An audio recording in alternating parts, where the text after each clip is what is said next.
أعوذ بالله من الشيطان الرجيم. بسم الله الرحمن الرحيم.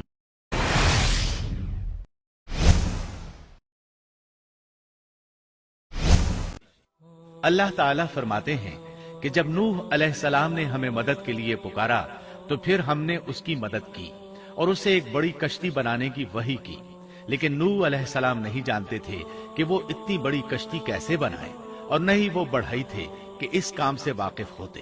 اس لیے اللہ تعالیٰ نے ان کی طرف یہ وحی کی کہ ہماری آنکھوں کے سامنے اور ہماری وحی کے مطابق ایک کشتی تیار کرو۔ اللہ نے وحی کے ذریعے ان کی رہنمائی کی کہ وہ اس طرح کریں، اور مزید تعلیم کے لیے جبرائیل علیہ السلام کو بھیج دیا۔ وہ انہیں بتلاتے گئے کہ اس طرح کشتی تیار کرو۔ نوح علیہ السلام ایک پہاڑ پر رہتے تھے، ان کے ارد گرد درخت نہیں تھے، نہ پانی تھا، چنانچہ انہوں نے بہت سے درخت اگائے، پھر ان کو کاٹا اور پہاڑ پر بیٹھ کر کشتی تیار کرتے رہے۔ آپ بڑے بڑے تختے بناتے اور لوہا لاتے اور ان سے کیل تیار کرتے، پھر ان کیلوں کو تختوں میں ٹھوکتے، آپس میں ان تختوں کو ملاتے، یہاں تک کہ ایک بہت بڑی مضبوط اور دیو ہیکل کشتی تیار ہو گئی۔ ایک روایت کے مطابق نوح علیہ السلام نے اس کو 100 سال میں تیار کیا۔ یہ تھی وہ کشتی جسے نوح علیہ السلام نے اللہ کی ہدایت کے مطابق تیار کیا تھا۔ سورۃ القمر آیت 13 میں ارشاد ہوتا ہے، وَحَمَلْنَاهُ عَلَى ذَاتِ أَلْوَاحٍ وَدُسُرٍ، اور ہم نے نوح کو اس کشتی میں سوار کیا جو تختوں اور کیلوں سے بنی ہوئی تھی۔ نوح علیہ السلام نے دعوت کا کام چھوڑ دیا اور کشتی بنانے لگے۔ وہ لوگ جب انہیں کشتی بناتے دیکھتے تو ان کا مذاق اڑاتے، کہتے، نوح پہلے تو نبی تھا، اب بڑھئی بن گیا۔ مزید کہتے، یہ کیسا مجنون ہے کہ پہاڑ پر کشتی بنا رہا ہے، تعجب ہے اس پر۔ اللہ نے ان کافروں کے مذاق کا ذکر سورہ ہود آیات 38 اور 39 میں کیا ہے۔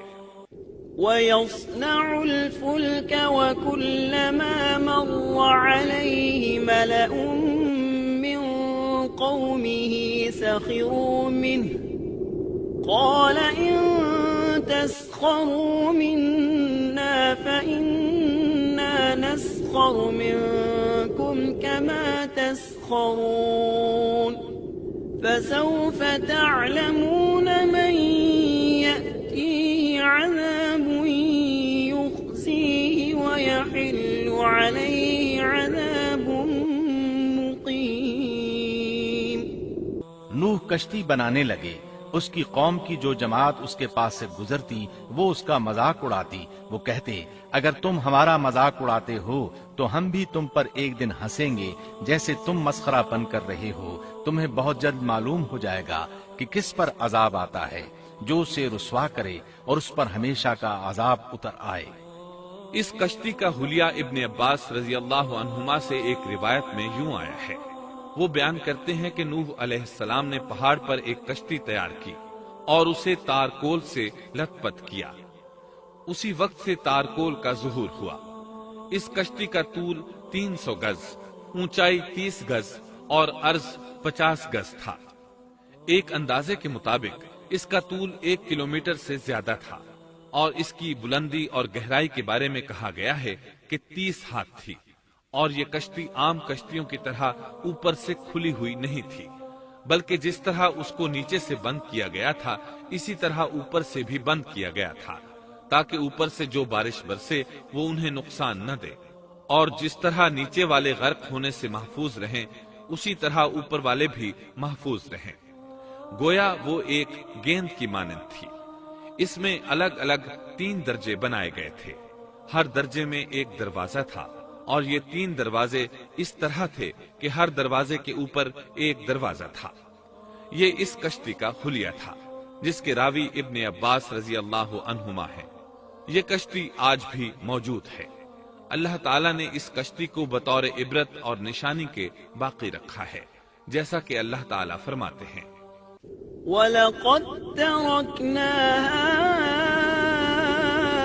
آيَةً فَهَلْ مِن مُدَّكِرٍ، اور بے شک ہم نے اس واقعے کو نشانی بنا کر باقی رکھا، پس ہے کوئی نصیحت حاصل کرنے والا؟ اس صدی میں علماء کے ایک گروہ نے اس کشتی کو ترکی کے ایک پہاڑ پر پا لیا ہے۔ اب وہ 2 ٹکڑوں میں تقسیم ہو چکی ہے۔ اس کا حلیہ وہی تھا جو بیان ہوا۔ اللہ کا فرمان سچا ثابت ہو گیا کہ ہم نے اس کو نشانی بنا کر باقی رکھا ہے۔